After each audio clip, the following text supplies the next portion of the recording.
ABS-CBN, hinirang na Digital Media Network of the Year sa 2025 Platinum Stallion Awards.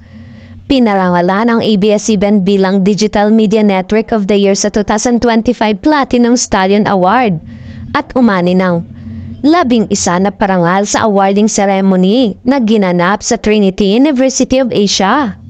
Panalo si Vice Ganda ng Best Film Artist habang si Junlana naman ay naiuwi ang Director of the Year na parangal para sa pelikula ng Star Cinema na And the Breadwinner Is.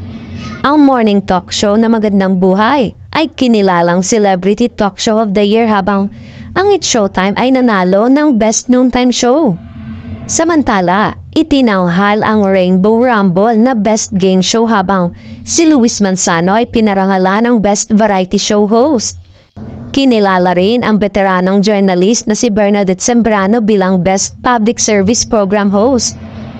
Pinarangalan ang BINI bilang Filipino Girl Group of the Year habang ang BGYO naman ay kinilala bilang Filipino Boy Group of the Year. Panalo rin ang Music Video of the Year ang Cherry on Top ng Nations Girl Group. Ang Platinum Stallion Award ng Trinity University of Asia ay kinilala ang mga huwara na personalidad, programa, pelikula at organisasyon sa media industry. Partida umano na kahit wala pang prangkisa ang mga kinilala sa parangal na ito, ay consistent pa rin na makapagbigay inspirasyon sa mga manonood.